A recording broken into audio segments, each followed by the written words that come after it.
Hello and welcome to today's video. I look like a bit of a mess, but that's okay because I am not going to be filming my face for very long and I'm really not bothered to make myself look more presentable than this. This is part 2 of how to get started on YouTube, or what I do as a small YouTuber, and this is going to be more of the editing phase. So you will hear my voice, but you won't see my face because my face is really not that important. Last week when I was editing part 1, I did do some screen recordings of what I was doing. So that's what you are going to be seeing here, the editing process, or some of the editing process of last week's video. If it was the entire editing process, it would be hours and hours of footage. Editing a video that's even just 15 minutes can take a long time, especially if you're someone like me and you stuff up a lot when you speak. So there's a lot of things that you need to edit to make it kind of flow seamlessly, and on top of that you want to add some other special things to kind of tell the story. Even if it is more of an informational video, there's always kind of like a story aspect to it. There's quite a lot of things you do need to do while you're editing, and it is not a quick process. Unless you're doing like a 30-second video, of course it's going to be quicker than a 15-minute video, but even so, it can still take longer than you would think. This video isn't really a tutorial, it's just to show what I do. So yeah, if you haven't watched part 1 yet, where I talk about the equipment that I use, I suggest that you go and do that. Just click up here. Enjoy the video. Okie doke, let's go. So here I am just sorting out all my footage and all the material and media that I need to create the video. I have a hard drive that I put everything onto just to make it easier for sorting purposes, and so I have lots of space to put everything onto. By the way, I'm really sorry about the quality of this screen recording. I do change programs, so it should be fine. The editing software I use, which you can see here, is called Wondershare Filmora. These are the price plans that they have. I did buy a lifetime plan, which I thought would be the more worth it one for me, as I knew I was going to be using it a lot, and they do give you updates all the time. So I just personally don't think that the subscription plans are worth it, especially for someone like me. If I did do a subscription plan, it would cost me so much more. I also learned how to do some editing while I was at uni, and we only had Macs, so we used iMovie, and obviously you can't get iMovie on Windows, so I found that this software is the closest thing to iMovie, which is what I was used to. Again, I just want to say that this is not a tutorial. I am just showing you the basics of how I edit my videos for myself, just to give you a little bit of insight. So here I am just sorting all my media files which I've uploaded into the program into separate folders, just to make it so much easier to find what I'm looking for and save so much time, so I don't have to scroll through so many things just to find one small piece of media. Now, if you've watched my videos, you know that I always like to put some music on in the background, so I am just going through my many folders of copyright-free music to find which song I think will suit the video the best. I used to think for some reason that it was so important that I used a different piece of music for each video that I made, but I found that was just a waste of time, and for me it's more about finding a piece of music that matches the vibe of the video.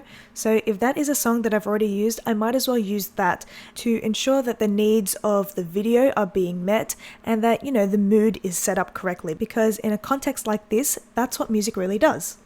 I basically get all of my copyright-free music from Audio Library. You can find them on YouTube as well. On their website, you can find what you're looking for by searching artists, genre, and even the mood that you're looking for. One of my favorite artists is Smith the Mister, and I realized here that he had uploaded a new piece of music that I haven't downloaded yet. So here I'm just going to download that and add it to my library. As you can see, there was a little box of text that I copied, so I can paste it into the description box of this video. That is how you credit the artist. But yeah, I love Audio Library so much. There is so many different types of copyright-free music. You just need to remember, when you use it for your project, credit the artist. So now I've got all my media sorted, it's time to finally edit the video. The first thing I'm going to do is try and sync up my audio track to the video. As you can see here and here, I am doing this clap. This is a little trick that you can do to easily sync up any audio track that you may have recorded separately to the video, so you can see the sound waves match, making it easier for you to line up your audio track to the video. Hello Here I'm just playing around with the audio from both tracks to make sure it's all synced up nicely. I'm going to be using the audio from the separate track, so I'm going to bring that volume back up. And I'm going to cut the video here, get rid of the part that I don't want, because this is where I want my video to start. Internet friends, and welcome back to my channel. Today we are going to be doing some ASMR. I'm just kidding, we're not. But that would be interesting. I'm just kidding, we're not. This is one of those playful kind of intros, and it's not how I usually start my videos, so I am definitely going to cut it here and put a transition in. You can create folders of shared media which you can upload, and they will stay in the program no matter what project you are doing, so it's easily accessible. I'm using one of those classic technical difficulties transitions, but I really don't like the sound that it makes, so I'm going to put this beep tone on top and lower the volume because it is quite loud. One of my absolute pet peeves when it comes to people's YouTube videos is that they don't even out the sound levels throughout the entire video, so some parts will be really loud, some parts will be really soft, and the viewer has such a hard time watching. Just kidding, we're not. We're not. My laugh here is so disgusting, so I'm really trying to edit it out. Just kidding, we're not. Hello my lovely, and because this part was done in one take without any repeats, it is kind of hard to edit it out without it sounding a bit weird or unnatural. Hello my lovely internet. Hello my lovely internet friends. So now that I've edited what I needed to edit and I've checked over it, making sure it looks good, I'm going to add my background music and make sure that the sound levels are appropriate. Hello my lovely internet friends, welcome back to my channel. Today I am going to be going through with you guys. Now in Filmora there is an audio feature called ducking, and what this does, it lowers the volume of everything else in your project so you can kind of have a primary source of audio for your viewers to hear. Hello my lovely internet friends, welcome back to my channel. While I guess this can be helpful, I don't really like this feature because I feel like you have less control. Hello my lovely internet friends, Hello my lovely internet friends, welcome back to my channel. Today I am going to be going through with you guys. Today, because interested in making the background music track is always quite short, so I have to loop it and layer it, making sure that the beat is continuous and it doesn't sound like something is off.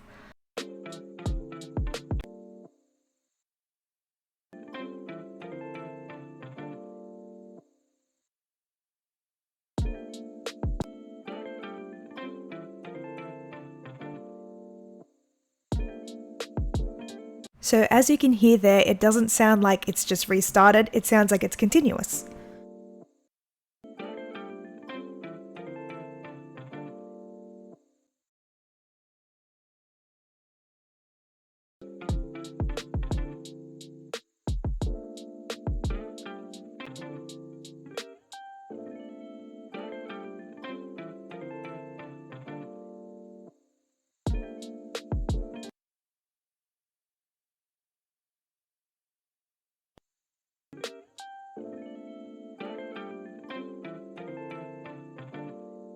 So what I am doing here is basically just copying and pasting the song a bunch of times, lining it up correctly to make it sound like a continuous piece of music, and I just make that go on for as long as possible, and then whatever I don't need in the end, I just chop off and get rid of.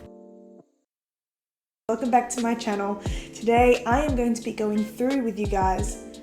Welcome back to my channel. I do make quite a few mistakes while I'm filming, so here I am chopping out a part where I stumbled over my words and creating a jump cut for the next part of the video just to help it flow a little bit nicer when it comes to the audible side of things. Internet friends, welcome back to my channel. In today's video I'm going to be going through the equipment and programs and all the kind of stuff that I use to create my YouTube videos.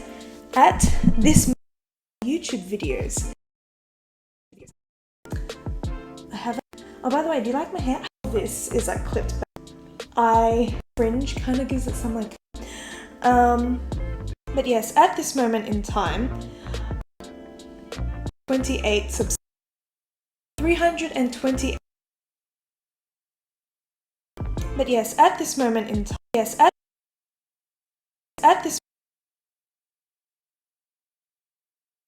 this moment in time, I have When I film, I often do some unnecessary rambling, so I need to sort through all of that, get rid of it, otherwise the video will be longer than what it needs to be. I also like to cut out any gaps like this because again, it's just adding on to the length of the video. 328 subscribers. Also, to the person who decided to unsubscribe from my channel after I put up last week's video, I'm really offended. You make me look like an idiot now. I have 328, or 327, whatever, of stuff that I use to create my YouTube videos. At this moment in time, I have videos. Now the cut I'm about to do here may seem like nothing, but it makes the world of a difference visually, because at the end of one shot I put my hand up, the next shot it's down. So I cut that out and now have a look. My YouTube videos at this moment and voila, the visual flow is now nicer. Equipment and programs and all the kind of stuff that I use to create my YouTube videos. At this moment in time, I have, and that obviously shows that. Now, as I was filming here, I realized I made a lot of noise while putting my phone down next to my mic, so I stopped, redid the section, and now it's easier during editing. And that obviously shows that I am a small YouTuber. Now, rendering while you're editing is such an important part because sometimes it will lag and everything, and that's because the video is not rendered. So while it does take time, while it's annoying, it is super important so you know what is actually happening during your video. There are so many other features in Filmora as well, especially with all the updates that they do, and sometimes it's hard to keep up. So I definitely don't use the program to its full capacity, but the way that I use it definitely works for me. So here we have, I did film some stuff from a different point of view using my phone. So even though I am not going to be using the audio from it, I still want everything to be synced up nicely. So I'm lining up the audio, making sure it matches, and then I'm just going to lower the audio and get rid of it from the added video. So here we have this table. The added footage is what's most important in this part of the video. So I just cover up the one that's behind it. There's no need to delete it. No one's going to be able to see it. So here we have this table right in front of me. By the way, all the audio crackling that you're hearing is not part of the original audio. I think something must have just happened when it was screen recording. Anyway, right here I am adding some text. There are so many things that you can do to customize your text. You can obviously change the font, put a shadow behind it, change the color of the font, put a border around it, change the size. There's just a whole lot of things that you can do. They also have so many preset animations for your text. You can layer your texts as well. How many times do I have to say text? Anyway, you can change the duration of how long you want your text to last, or even the duration of how long you want your animation to last for that text. There's just a lot of things you can do with it. I'm also about to play back my footage and you're going to see the difference between before rendering and after rendering. It makes the playback so much smoother, which gives you a better idea of what you've edited.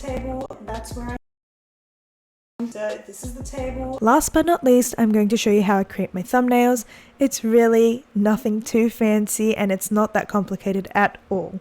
So what I like to do is at the end of filming my video, I kind of do a few poses. It does feel a bit silly sometimes and I do often forget to do this. So in that case, I will just find a still image from the video. Whatever image I choose, I will screenshot it, then paste it into Paint, save it as an image, and then go onto Canva where I will upload it and just use anything there in Canva. I hope you enjoyed this video and found it helpful. If you did, don't forget to give it a like, subscribe to my channel, and click the bell icon so you know every time that I post.